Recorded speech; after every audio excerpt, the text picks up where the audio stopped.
ಆರೋಗ್ಯವಾಗಿ ಇರೋದಕ್ಕೆ, ರೋಗ ನಿರೋಧಕ ಶಕ್ತಿಯನ್ನು ಹೆಚ್ಚು ಮಾಡ್ಕೊಳ್ಳೋದಕ್ಕೆ, ಮೂಳೆಗಳನ್ನು ಸದೃಢಗೊಳಿಸ್ಕೊಳ್ಳೋದಕ್ಕೆ, ದೇಹದ ತೂಕವನ್ನು ನಿಯಂತ್ರಣದಲ್ಲಿ ಇಟ್ಕೊಳ್ಳೋದಕ್ಕೆ ವಾರದಲ್ಲಿ 2 ಸಲ ಕುಡೀರಿ ಸಾಕು. ನಿಮ್ಮ ಆರೋಗ್ಯ ಡಬಲ್ ಆಗತ್ತೆ.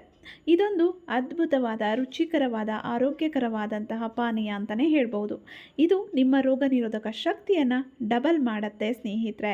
ಮೂಳೆ ನೋವು, ಸೊಂಟ ನೋವು, ಕೈಕಾಲುಗಳ ನೋವು ನಿಮ್ಮ ಹತ್ತಿರನೂ ಬರಲ್ಲ. ಹೃದಯದ ಆರೋಗ್ಯ ಹೆಚ್ಚಾಗತ್ತೆ. ಹಾಗಿದ್ರೆ ಈ ರೆಮಿಡಿಯನ್ನು ಹೇಗೆ ರೆಡಿ ಮಾಡೋದು, ಏನೆಲ್ಲ ಪದಾರ್ಥಗಳು ಬೇಕು ಅಂತ ತಿಳಿಸ್ತೀನಿ. ಅದಕ್ಕೂ ಮುಂಚೆ ಹೊಸದಾಗಿ ಚಾನಲ್ನ ನೋಡ್ತಾ ಇದ್ದರೆ ಪ್ಲೀಸ್ ಸಬ್ಸ್ಕ್ರೈಬ್ ಮಾಡಿಕೊಂಡು ಸಪೋರ್ಟ್ ಮಾಡಿ, ವಿಡಿಯೋ ಲೈಕ್ ಮಾಡಿ, ವಿಡಿಯೋವನ್ನು ಶೇರ್ ಮಾಡಿ. ಚಕ್ಕೆ ಮನೆಯಲ್ಲಿ ಇದ್ದೇ ಇರುತ್ತೆ. ಇದು ನಮ್ಮ ಆರೋಗ್ಯಕ್ಕೆ ಎಷ್ಟು ಪ್ರಯೋಜನಕಾರಿ ಅಂತ ನಮ್ಮೆಲ್ಲರಿಗೂ ಗೊತ್ತು. ಮಧುಮೇಹಿಗಳಿಗೆ ತುಂಬಾ ಒಳ್ಳೆಯದು. ಜೊತೆಗೆ ದೇಹದ ತೂಕವನ್ನು ಕೂಡ ಕಡಿಮೆ ಮಾಡುತ್ತೆ. ನಂತರ ಸೋಂಪು ಕೂಡ ಅಷ್ಟೇ ನಮ್ಮ ಕಣ್ಣಿನ ಆರೋಗ್ಯಕ್ಕೆ ತುಂಬಾ ಒಳ್ಳೆಯದು. ಇದರಲ್ಲಿ ಇರುವಂತಹ ವಿಟಮಿನ್ಸ್ಗಳು ನಮ್ಮ ಆರೋಗ್ಯವನ್ನು ಕಾಪಾಡುತ್ತೆ, ದೇಹದ ತೂಕವನ್ನು ನಿಯಂತ್ರಣದಲ್ಲಿ ಇಡುತ್ತೆ. ಜೊತೆಗೆ ಇದನ್ನು ಸೇವನೆ ಮಾಡೋದ್ರಿಂದ ಜೀರ್ಣಕ್ರಿಯೆ ಕೂಡ ವೃದ್ಧಿಯಾಗತ್ತೆ. ಒಂದು ಬೌಲ್ನ ತೊಗೊಂಡು ಅದಕ್ಕೆ ಏಲಕ್ಕಿಯನ್ನು ಹಾಕ್ಕೊಳ್ತಾ ಇದ್ದೀನಿ. ಏಲಕ್ಕಿ ಕೂಡ ಅಷ್ಟೇ ಕೆಟ್ಟ ಬ್ಯಾಕ್ಟೀರಿಯಾಗಳನ್ನು ಕೊಲ್ಲುತ್ತೆ.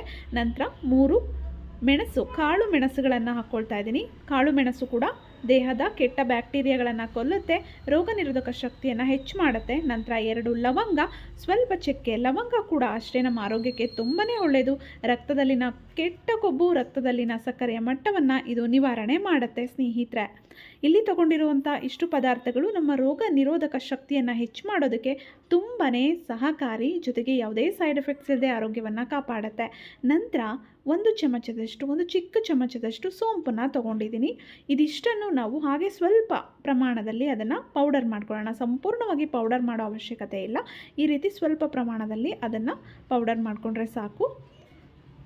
ನಂತರ ಒಂದು ಪಾತ್ರೆಯಲ್ಲಿ ಒಂದು ದೊಡ್ಡ ಲೋಟದಷ್ಟು ಹಾಲನ್ನು ಇಡಬೇಕು. ಅದು ಬಿಸಿಯಾಗಿದ್ದ ನಂತರ ಏನೀಗ ಪೌಡರ್ ಮಾಡ್ಕೊಂಡಿದ್ವಿ ಆ ಮಿಶ್ರಣವನ್ನು ಹಾಲಿಗೆ ಹಾಕ್ಬಿಟ್ಟು ನಾವು 5 ನಿಮಿಷಗಳ ಕಾಲ ಚೆನ್ನಾಗಿ ಕುದಿಸ್ಕೋಬೇಕು.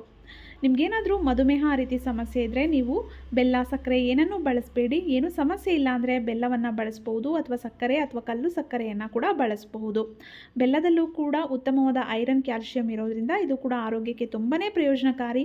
ಕೊನೆಯಲ್ಲಿ ಅಂದರೆ ಹಾಲು 5 ನಿಮಿಷ ಚೆನ್ನಾಗಿ ಕುದ ನಂತರ ಇನ್ನೇನು ಸ್ಟವನ್ನು ಆಫ್ ಮಾಡ್ತೀವಿ ಅನ್ಬೇಕಾದ್ರೆ ಬೆಲ್ಲವನ್ನು ಹಾಕ್ಕೊಂಡು ನೀವು ಸ್ಟವ್ನ ಆಫ್ ಮಾಡಿ ನಂತರ ಚೆನ್ನಾಗಿ ಮಿಕ್ಸ್ ಮಾಡಿ ನೀವು ಈ ಹಾಲನ್ನು ಫಿಲ್ಟ್ರ್ ಮಾಡಿ ಕುಡಿಬಹುದು.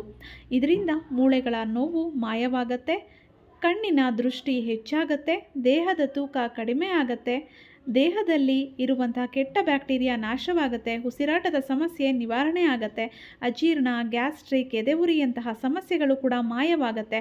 ಸಂಪೂರ್ಣವಾಗಿ ಹೊಟ್ಟೆಯ ಆರೋಗ್ಯ ಕೂಡ ಚೆನ್ನಾಗಿ ಆಗುತ್ತೆ ಅಂತಲೇ ಹೇಳ್ಬೋದು.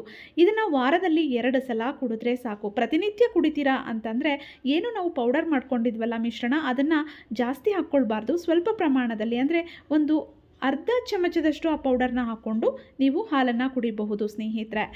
ತುಂಬ ಒಳ್ಳೆಯ ರೆಮಿಡಿ, ಟ್ರೈ ಮಾಡಿ. ವಿಡಿಯೋ ಇಷ್ಟ ಆಗಿದ್ದರೆ ಲೈಕ್ ಮಾಡಿ, ವಿಡಿಯೋವನ್ನು ಶೇರ್ ಮಾಡಿ. ಅನಿಸಿಕೆ ಅಭಿಪ್ರಾಯಗಳನ್ನು ದಯವಿಟ್ಟು ಕಮೆಂಟ್ ಬಾಕ್ಸಲ್ಲಿ ಕಮೆಂಟ್ ಮಾಡಿ ತಿಳಿಸಿ. ನನ್ನ ಚಾನಲಲ್ಲಿ ಸಾಕಷ್ಟು ಯೂಸ್ಫುಲ್ ವೀಡಿಯೋಸ್ಗಳಿದೆ.